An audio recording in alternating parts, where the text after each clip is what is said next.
that's that ghetto mentality. You know, everybody wants to be ghetto, but nobody wants to be poor.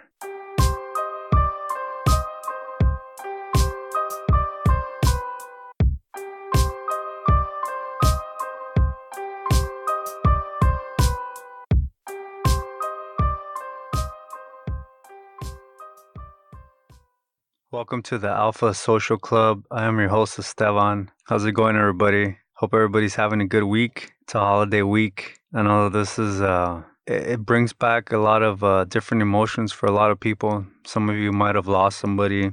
Some of you dread hanging out with the family. You know, it's that time of year. I know my brother-in-law, he's a deputy, and he talks about how this time of year is when most of the domestic violence calls come in because, you know, family gets together and there's a lot of bad blood that's still kind of lingering, and you have alcohol, everybody's in the same room. So there's a lot of conflict going on, which is pretty crazy when you think about it, because the whole purpose, I guess, of Thanksgiving is to be with your family, but sometimes we don't have anything in common with our family. I know that's the case for a lot of people. Is sometimes you look at your family members and you're like, I wouldn't, if we weren't related, I wouldn't hang out with you at all. So it's an interesting dynamic that happens around this time of year. And then you got Black Friday, which is, you know, it's just one of those holidays that's created.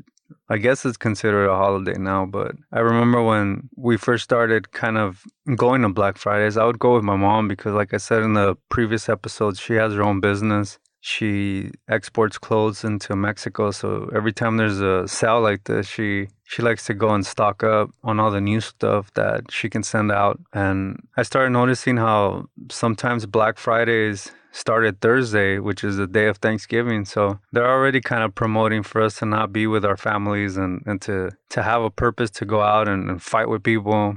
And this is when everybody starts fighting for that TV and everybody starts trying to grab the same stuff, and it creates an interesting dynamic, to say the least. But it's good to spend time with the family. It's good to catch up. It's only once a year. I know sometimes we dread doing things like that, but it's only once, and then Christmas. It's not a big deal, but I know it could get really frustrating for some people.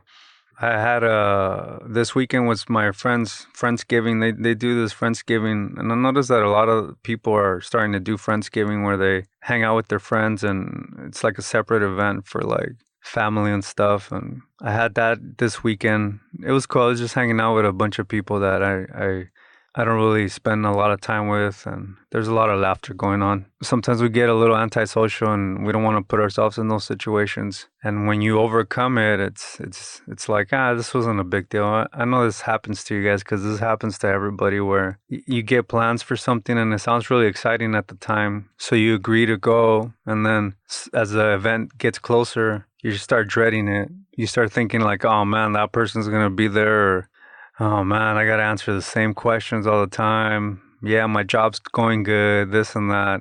And then you end up going and you have a good time. And you drive back home and saying, hey, that was a good time, you know? And we dread certain situations like that sometimes. I used to get a lot of social anxiety, even with friends. And it was weird because, you know, when I would be on stage, I wouldn't really feel any of that anxiety. But if I needed to go do something like a gathering or anything of that nature, I would definitely get a little bit of social anxiety. And thankfully, I overcame it. But I know a lot of people, they deal with situations like that. What helped me is with social anxiety. What helped me with that is that I kind of realized what having a conversation is. When you have a conversation, whatever you're into and your hobbies and your passions and everything that you love to do, you have to throw that out the window and not worry about that in the conversation. You're trying to develop rapport. And the way you develop rapport with somebody is to try to find things that they love to do and that gives them purpose in life. And once you get them talking, then all you have to do is ask the right questions. And the problem with social anxiety is that when you're communicating with somebody, when you're engaged in a conversation, you're just thinking about yourself. You're worried about you sounding awkward. You're worried about you not making a good impression on this person. You're worried about everything that you're focused on is something about yourself. So you're not really paying attention to what these people are telling you, and you're not creating rapport with people. So you're at a social gathering and you're worried about your tone. You're worried about these people are more successful than I am. You're worried about all that stuff instead of just creating rapport with this person by asking questions that can give you an insight on what this person, what drives these people in their life. And we all like to talk about what we're into. We can talk about what the stuff that we're into for hours, but when you're focused on the way you sound and how you look and how they're judging you, it doesn't give you time to develop rapport with somebody, and that's what causes social anxiety. There's obviously other reasons for it, but that's what helped me, and that's coming to that realization is kind of what a shift the mindset for me is. Try to find, if I meet somebody, try to find what they love about life and try to talk to them about that. And it's important to pay attention to certain words that they use, because those are the same words that you have to throw back at them when you're asking questions or when you're validating what they're telling you. If I tell you, I enjoy playing music, and you validate it by saying, oh, you like playing guitar. Yeah, I do like playing guitar, but when I was discussing what I love to do, I didn't say playing guitar. I said playing music. So if you throw the same words that I threw at you back at me, then subconsciously, I feel like you're more relatable to me. Oh, this person understands me. And it's just because you're throwing the same words back at this person. And a good conversation and the way to create good rapport is when most of the conversation you spent listening and not talking over these people or not trying to tell them how great you are and how awesome you are. Those are the kind of foundations that start strong relationships. Later on in the relationship or the friendship, you can get into what you're about, but it's important for the initial conversation for you to just put your pride and everything that you love to do aside and just listen. That's how people start saying, oh man, this person's pretty cool. They're not even going to know or understand what exactly about you that they like. They just subconsciously you connected with them, and that creates a really strong bond. They even say that waiters, people that wait on tables at restaurants, they can increase their tips just by repeating the order exactly the way the person placed the order. If I tell you I want a cheeseburger with fries and extra cheese, you have to repeat it exactly the way that I ordered it. And it's known that if you do that and you're able to kind of master doing that people find you more relatable, and they don't know exactly why they like you, but it's supposed to increase your tips just because people feel connected to you. And it's just because you're throwing their words back at them. It's a common sales tactic. It's used in NLP. People that do hypnotherapy that need to create rapport with somebody fast in order to be able to hypnotize them and help them with their issues. They use certain things like this, and it just helps create rapport faster. It helps people think that, hey, I can trust this person a lot faster than just having them listen to you all the time. And it's happened to all of us, whether we go on a date. Sometimes it's happened to me before, and I know it's happened to friends of mine. So you go on a date and you talk back with your friends about how it went. Oh, it went awesome. This person really understands me. And if you really analyze it, it's because you probably talk more than that person. And to that person, to their friends, it's like, oh man, this dude just doesn't shut up. But to you, this person was cool. Why? Because she or he listened to you. He or she didn't really have a say in the conversation, but since you were able to talk about what you're into, you feel that the conversation went well. That person really likes you, you have a connection, but that person doesn't, chances are that person doesn't feel like that. That person feels like, oh, he's full of it. So it's important to understand that in a conversation. And when you get yourself into a Friendsgiving or a social gathering, when you start meeting people that you don't know, it's good networking to understand that, because then you create rapport and you can create lasting relationships that way, just by understanding what it is that triggers the subconscious mind to be able to form a connection with you. And it's things like that, man, that really help me. I can go to a social gathering or a networking event and I'm able to talk to anybody. It's also good to be well-read and kind of know a little bit about a lot of things. And that just happens by listening to people and having conversations. You start knowing about different topics that when you meet somebody later on, 6 months later, you remember what this person told you about that topic, and you seem even more relatable because you understand what they're trying to tell you. So it's a lot of cool stuff like that really fascinates me. The whole social interaction, the way that we interact as humans, and the way that we overcomplicate certain things. And with social media, and the way that, I don't even know why it's called social media, because you're not even social. It's anti-social media, because what it's doing is people online, they're living a different life, and they're responding to certain things. They get triggered with certain things that they won't in a normal setting, as far as like in an elevator or just at a coffee shop.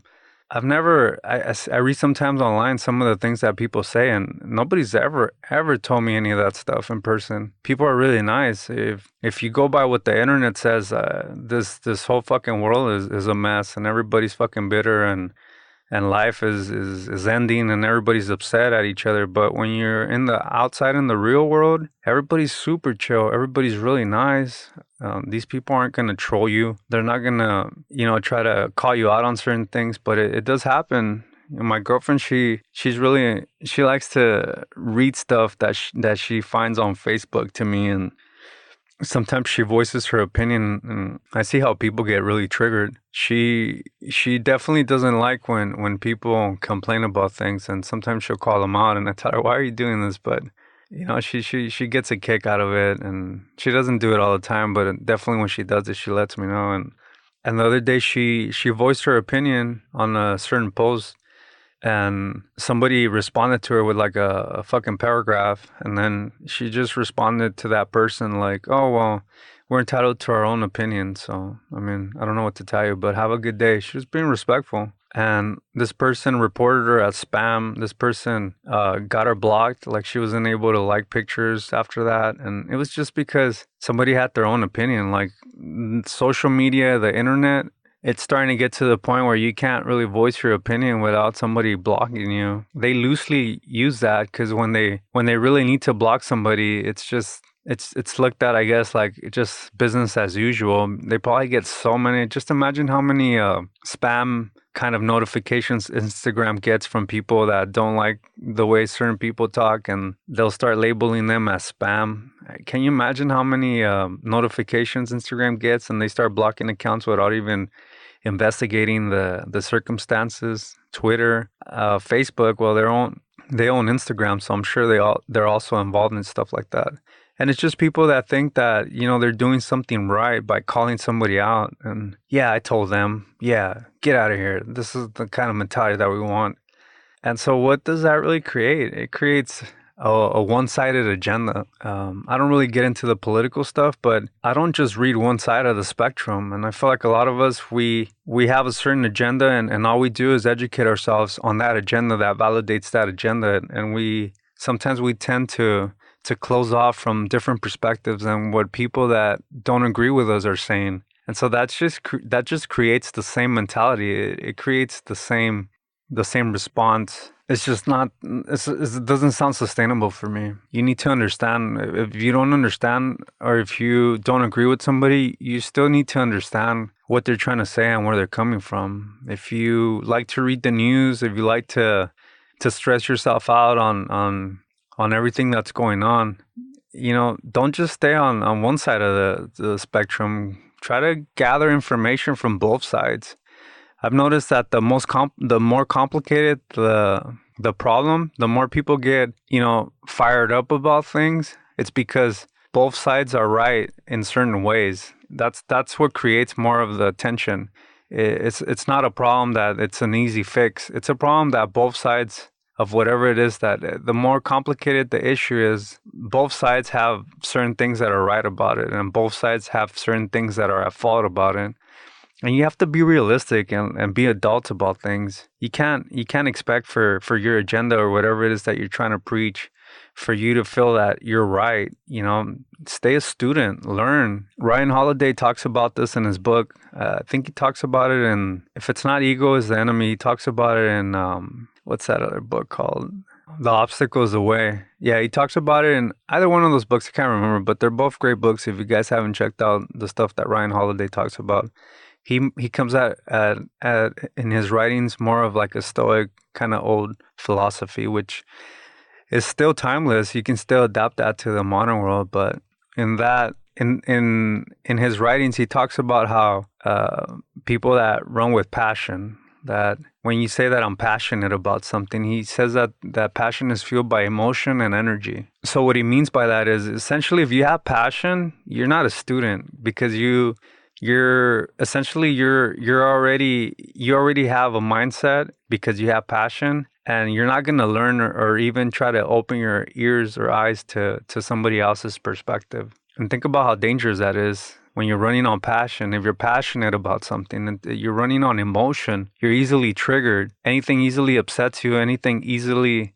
throws you off, and it defeats the purpose because you're distracted from the end goal. And then it's also fueled by energy. So you feel that you need to do something for 12, 15 hours a day, and you feel that you're passionate, it's going to work out. But how are you utilizing that time? Are you using that time to your optimal potential, or are you just kind of repeating the same thing every day and expecting a different result? If somebody tells me, well, I've been doing this job for 20 years, and they try to talk to me like if they know what they're talking about, I kind of question that, because how long did it take you to learn your job? If they tell me, well, it took 6 months for me to learn my job. Okay, so do you really have 20 years experience, or do you have 6 months experience that you've been repeating for 20 years? I mean, if you're not happy with your life, if you're not moving up, if you're not bettering yourself, then you've been doing 6 months work for 20 years. You haven't been doing that for 20 years. You've been doing the same thing for 20 years,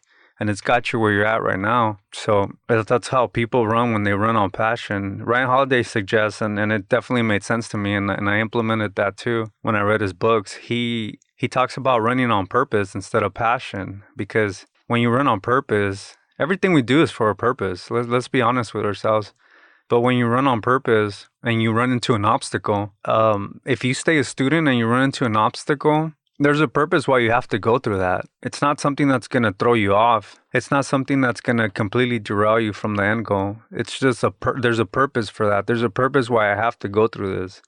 You got to analyze that situation and say, why is this happening for me? Oh, okay. It's just showing me that this isn't the way. I got to go this way. But when you're running on passion, an obstacle, something that you're not used to, something that you didn't see coming, then you're completely thrown off, and then emotions come in because that's what you're running on. And so it definitely delays time for the end goal. And it made more sense to see things not as passion. There's a purpose. I'm not passionate about music. I love playing music, but I'm not passionate about it. There's a purpose for me to play music. There's a purpose why I play music. And if I deal with any obstacles while I'm playing music, I know that there's a purpose why I'm dealing with this, and I have to just figure out why this is happening to me and just keep going. It makes you stronger. A lot of people think that stoicism and stoics are people that don't have any emotions, that don't react to certain things, and it's far from that. It's definitely, it makes life a little easier when you know that you don't have control over things. You only have control the way you react. I don't have control over over traffic. I have control as to how I react during traffic. I don't have control over getting wet with the rain or if it's going to rain. I have control over how I'm going to react under the rain. And I can relate to a lot of that old Stoic philosophy, Marcus Aurelius, Seneca, Epictetus. Those guys, it's crazy to think that thousands and thousands of years ago, people were probably going through the same shit. There was just no Instagram, there was no Facebook, but people were probably going through the same shit. People were sneaky. It was probably the same shit. And that forced these guys to analyze the situation and try to figure out ways that they're going to deal with society. Seneca is probably my favorite of the Stoics. Marcus Aurelius' Meditations is a really good book, but Seneca, in The Shortness of Life, he talks about how is life really short? Like a lot of people say, life's too short. Live to the fullest. Is life really short? Because according to Seneca, which he wrote these books thousands of years ago, life isn't short. It's just we waste a lot of it. We waste a lot of our time. Like, I don't know if you guys have the iPhone. I noticed that now it's telling you how long you've been on like your phone and stuff. I felt like I didn't really use my phone that much, and I got a notification yesterday that I spend 4 hours a day on my fucking phone. Like, what? Where? So little things add up.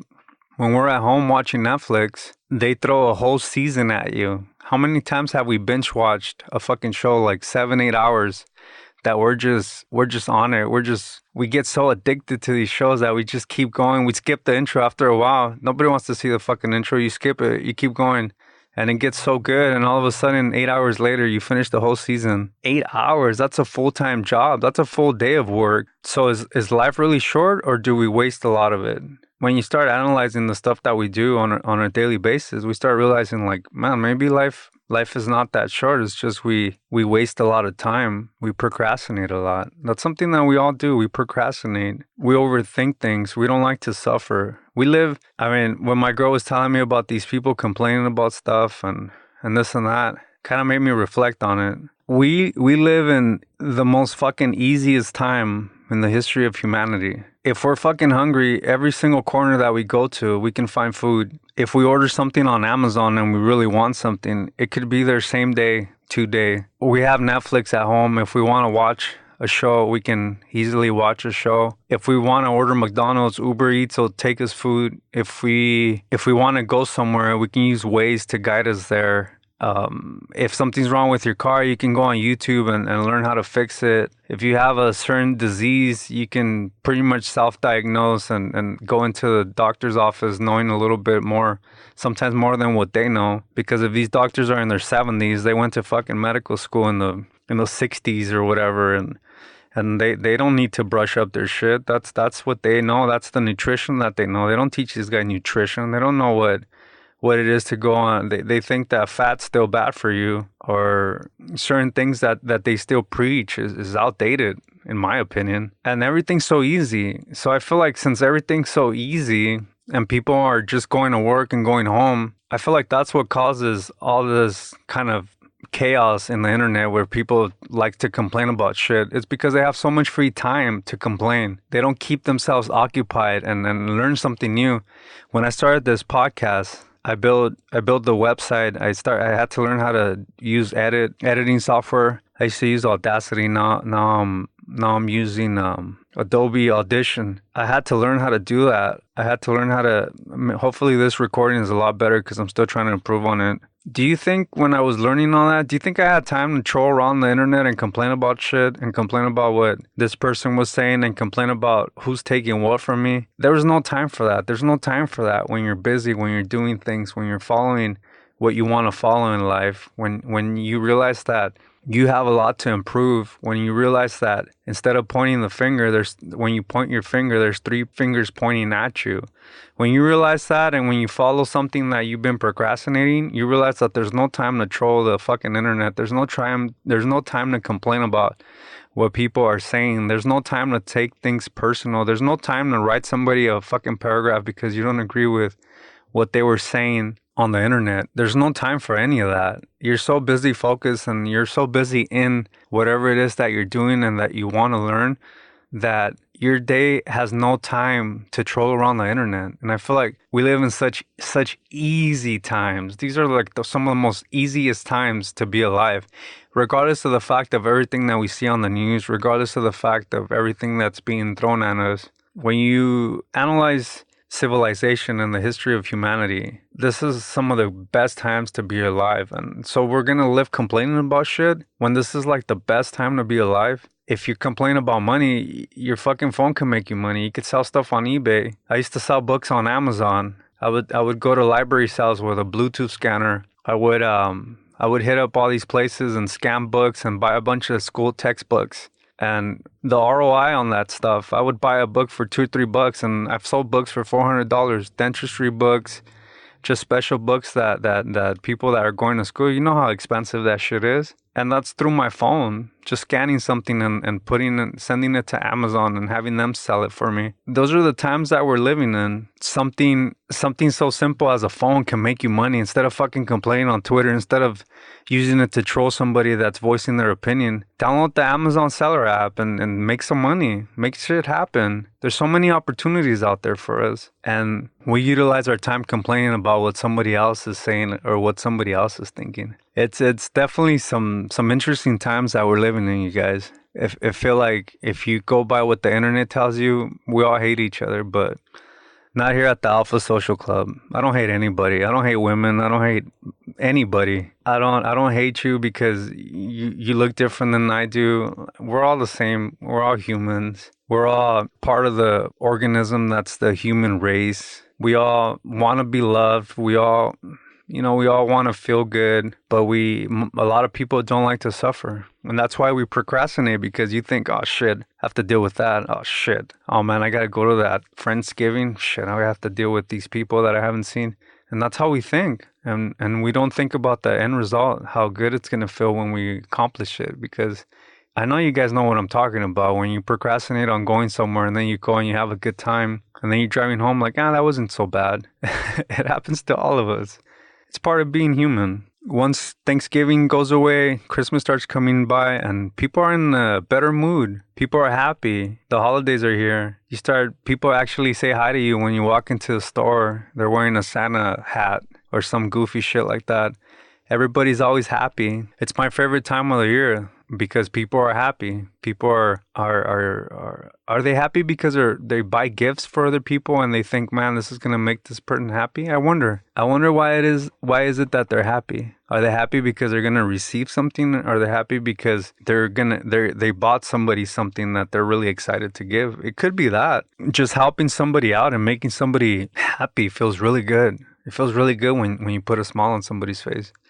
And it could be something very simple. There's a book called The Go-Giver instead of The Go-Getter. This philosophy is, it's basically just have a go-giver philosophy. So it's by Bob Berg, and it pretty much talks about how when you meet somebody or when you start a new job or whatever, to be the go-giver, not the go-getter. See how you can be useful to this person. And it's not being useful in a way where your pride gets, taken away from you. There's none of that. It's being a go-giver in a way where you facilitate yourself to these people and find out what their needs are. It's the same thing I talked about in one of the first episodes about how the 1%, how they think when it comes to making money. They think about, what do people need? What do I need to do to facilitate this person's life? What can I create? What product can I invent that can make people's lives easier? And once you continue to ask yourself that question, once you start asking the universe things, it has a way of doing things, and it's not that bullshit, The Secret book, where they tell you to just sit around and think about shit. You need to move. You need to get out there. You need to get dirty. You need to suffer. You need to feel defeated, because if you don't feel like that, it's a humbling experience. When you finally make it to where you need to make it, you can reflect on all that stuff and you get emotional. If you guys ever accomplished anything that took a lot out of you and that was a long road, when you accomplish it, you can get emotional because you think about how difficult it was, all the ups and downs, how people doubted you, and it makes you feel good. But you have to be careful during that path, because a lot of people, when I was growing up in the 90s, I grew up in the hood, and people would say haters. Oh, haters gonna hate. Haters this, haters that. It's the stupid shit that we threw at each other in the ghettos when we were poor and just fighting each other. And now I see that shit everywhere. Hashtag haters gonna hate. Hashtag hater tears. If people put that shit in their water bottles and they put hater tears. That's that ghetto mentality. Everybody wants to be ghetto, but nobody wants to be poor. You know what I mean? People want to act like they're from the ghetto and they're from the hood, and you can't catch them slipping in any of these neighborhoods. Come to Linwood, come to Compton, come to Watts, come to South Central. I'll show you guys what ghetto is. But you want to put words like hater out into the world, and I see why they say that. People think it's an empowering thing to say. You got to prove your haters wrong. But what is a hater? Let's analyze what somebody that's considered a hater is, because I feel like the person that's considered a hater, I feel like they were labeled with the wrong H. There's somebody that need help. They're not haters. They need help. And is that the mentality that we want to have, to prove our haters wrong, to leave these people behind? Because if they're hating on you, it's their insecurities amplified to the point where you can see and label them a hater. That's all it is their insecurities. So do we really want a society where where people say prove your haters wrong. Like that's not what we're about. There's no haters. Those people are hurting. Those people need help. Their insecurities are so strong that they wish that your success wasn't what it is. So why are you going to treat them like a hater? Treat them like somebody that needs help. Try to inspire them instead of treating them like haters and leaving them in some of these neighborhoods that we grew up in. Try to help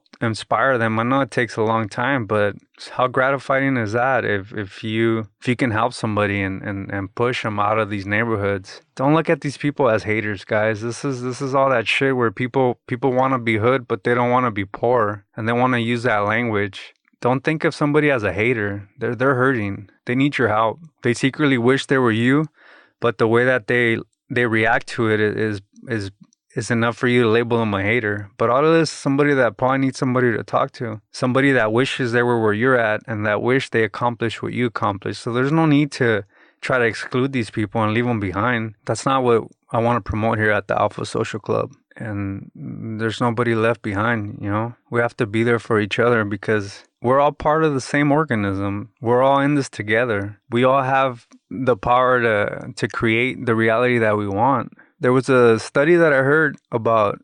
They used to track the energy that was emitted from Earth with satellites. I think they probably still do this. So there was a day where the satellites were completely thrown off. They were reading these measurements that were baffling. Like these scientists, they didn't understand what was going on. The shift in energy as a whole, as a species, kind of changed, and these satellites were able to kind of diagnose and tell these guys, hey, something's going on here.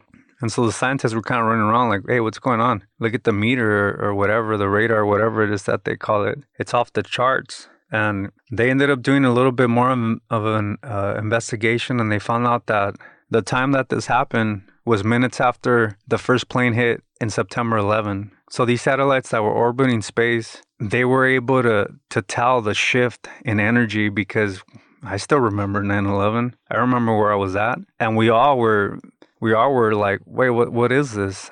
To be honest with you, I didn't even know what the World Trade Center was when it happened. I had no idea what it was. It was definitely a site that impacted my life at the time. And the satellites that were orbiting Earth were able to tell that the energy shift.